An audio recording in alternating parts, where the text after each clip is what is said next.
一番最初に考えたのは、何か今のご時世でゲームがたくさんある中で目立つというか、お客さんに選んでもらうためにはもう何か一個こう狂ったポイントというか、このゲームおかしいぞと思わせるポイントがないと勝負にならないなと思ってたので、まず最初にそれを何かって考えた時に、僕らやっぱシナリオライターがたくさんいて、僕と内越っていうトップのライターもいて、で、あとサウンドもできて絵を描く人間もいるということで、もう物語をたくさん作るべきだというふうに思って、そこでこう100エンドにどんどん分岐していく物語で、そのどれもがトゥルーエンドと同じようなクオリティを持ってるみたいなことができれば、僕らのにしか作れないゲームだし、そこでは僕ら勝負すべきかなっていうふうに考えてたのが、そこがスタートですね。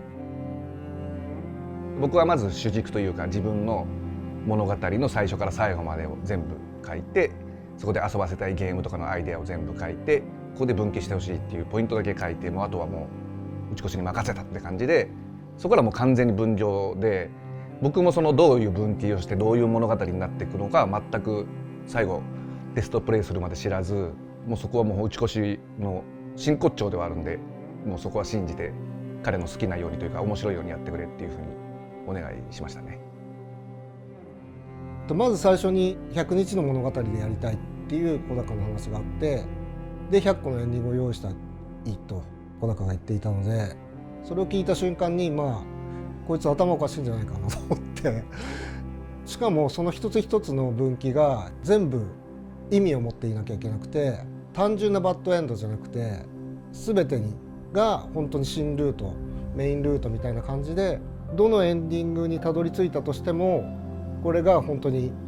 正しい歴史だっていうふうに思われても構わないというぐらいの濃い内容のエンディングを100個作れっていう命令だったので、僕はそれを聞いた時にまず物量とかその作業量のことをすごい考えて、絶対無理だろうと最初にこの企画を聞いた時は、ちょっと半分冗談かなって思ったぐらい、馬鹿げてると言ったらなんかちょっと言葉悪いですけれども、それはちょっと作れないんじゃないかなっていうのがやっぱり一番最初に感じたことでしたね。ボリュームもありますし、それを一本に入れるのはなんかちょっともったいないんじゃないかなっていうのも若干思いましたね。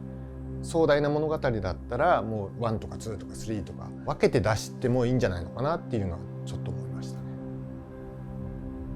最初のプロットの時点でもう相当数な素材が必要になるっていうことはもう分かっていたので、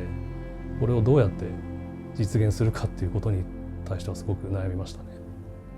最初の段階で必要な量をもう十二分に揃えるつもりでスケジュールを組んだんですけど、これはもう毎回小高と仕事してるといつもそうなんですけど、一番最初に想定した素材数というものがそこに収まったことは一回もないんですよ。あの人は自分が正しいと思ったらもうそれに突き進むタイプなので、まずビジュアルで説得しようと思って、その100個の分岐を本当に作ったらどうなるかっていうのをフローチャートを作ったんですよ。でそれがもう本当にむちゃくちゃでかい畳1畳分ぐらいの大きさになったんですけど、でそれを、事務所の壁の目立つところに貼り付けて、これを小高に見せればきっと思いとどまってくれるだろうと、どれだけ膨大な量のことをやろうとしてるのかっていうのは分かってもらえるだろう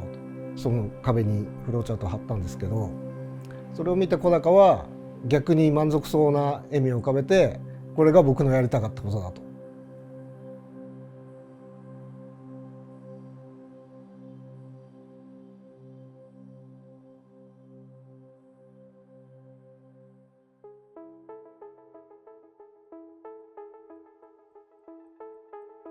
延々に続く物語、プレイするたびに物語が変わるわみたいな体験ができたら、これは新しいなと思って、多分将来的には AI でそういうことができるかもしれないけど、今はもう人力でその物語一個ずつ面白いって物語をプレイするたびにどんどん味わえるっていうアドベンチャー体験ができたらすごいなと思ったので、そこでもボリュームそれぐらいのことをやりきろうっていうふうに考えましたね。背景には戦争っていうものがもちろんあるんですけど、小高のオーダーとしては一つ一つの物語が個別のジャンルを持っていてほしいっていうことで、 SF 編だったり恋愛編だったり、ミステリーだったり青春編だったりみたいな全然違ったジャンルになってほしいっていうことだったので、どっちかっていうと戦争っていう背景がありながら、その物語一つ一つをどうやって面白くしていくかっていうのをメインに考えながら作っていったっていう感じで重要視して作ってました。ジャンルの話になるといつも僕が言ってるのは、ゲームタイトルを作る場合はそのハンドレッドラインならハンドレッドラインっていうジャンルを作るつもりで作ってるんですね。なので弾丸論破の時も弾丸論破っていう曲のジャンルを作ろうっていうつもりで作っていったので、なのでジャンルがどういうジャンルだったかっていうとテクノ寄りなんだけれども、少しコード進行はこの若干日本的なテイストはちゃんと残すようにして、音にもなんかそういうコード進行とか、淀和声とかを入れて少しだけこうなんか日本っぽさを入れるようにはしてます。一番最初にここまでの表情を作るっていう設定した総数っていう時点で過去作の何倍にもまず膨れ上がってしまったんです。なのでもうこれが限界だっていうふうに話では進んでいたんですけど、結局その後どんどん他の打越さんだったりシナリオが出来上がってくるためにもっと必要だもっと必要だっていう感じでどんどんエスカレートしていって、最終的に今までの作品とはちょっと本当桁が違う1000枚以上の表情が必要になるという形になってしまって、正直本来ならばこんなふうに膨大に膨れ上がってしまってはいけないと思います。作っていくうちにどんどんこうなんていうか夢が膨らんできてというか100エンドやろうとかなったりシミュレーション RPG にしようとかなったり、もうビジュアルノベルの域を超えてどんどんでかくなっちゃったんで、ただこれはもうやりきった方がいいっていうことでもう振り切ろうと、もう完成させるまでこれはもうベットしようっていうような覚悟をそこで固めた感じですね。本当に会社潰れちゃうんじゃないかな、やばいなっていう感じがしてて、でもこれだけ自信満々に言ってるんだから小高の中でちゃんとした経営のビジョンがあるんだろうなと思ってたんですけど、実は全然なくて、なんとかなるでしょうみたいな風に彼は言っていて、不安ではありましたけど、半分この人に任せておけば大丈夫だろうなっていう自信もあったので、経営にとかそういう資金繰りとかに関しては僕とか他の役員がどうこう言ったところで、彼は多分この作品が作りたいっていうもう情熱が凄まじかったので、しかも妥協なく自分の思い描いた通りのものとして作りたかったっていう思いがすごい強かったので、彼にお信頼して任せることにしたっていう感じですね。社運をかけるってよく言うんですけど、我々の場合は本当にかけてるっていうところがまずなんか若干恐ろしいくもあり、始めた当初はもううまくいかなかったらどうしようっていう、会社潰すしかないなっていう状態で始まったので、リスクを取れるのもたまたま本当このハンドレッドラインはタイミングよくアニプレックスさんと組めたりとか、今時代的にもこのタイトルを開発し始めた頃 AI とかがなかったんですけれども、今後ゲーム開発に AI が利用されるようになると、今回作ったようなこの数で勝負みたいな感じのところはひょっとしたらなんか AI とかに食われる部分もあるんじゃないかなとか、いろんなことを考えるとタイミング的にはここの今のこの2025年でそのハイリスクを取ってチャレンジできたのは良かったかなって今思ってますね。本当にこの期間でこれだけの予算で出来上がるのかっていう点についてはずっと懐疑的で、言っちゃなんですけど不安な状態で作ってたっていうところはありますね。これなんとかその都度都度支援していただける方が現れたりだったりとか、運のいい要素もすごくあったと思うので、それによってなんとか最後までたどり着けたなっていう印象ではありますけど、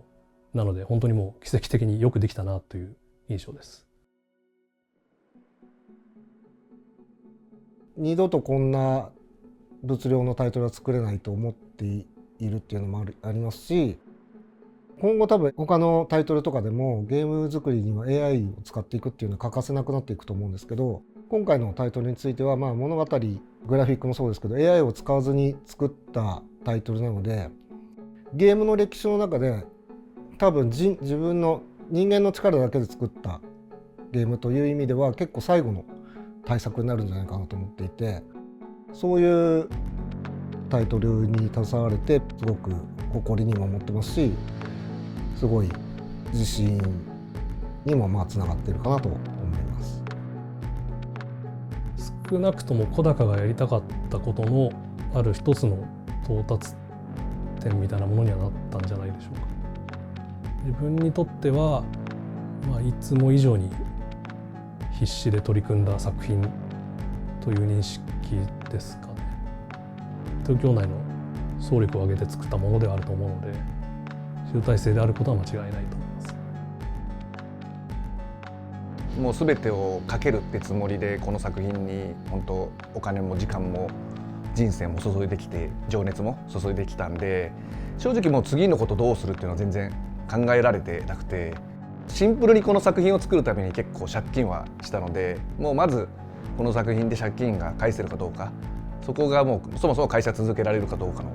ところなんで、もうそこ次第かなっていうのもありますし、もうこれでなんかダメだったら別にしょうがないなっていうかもうそもそも自分が足りてなかったんだなっていう感じなんで、それぐらいはもう完全に自分のゴールしたいっていう感じでゴールができたかなというふうには思ってて、ここからまた、口コミとかユーザー同士でこう盛り上がってね、コミュニティ作ってより広がっていってほしいなっていうふうには思ってますね。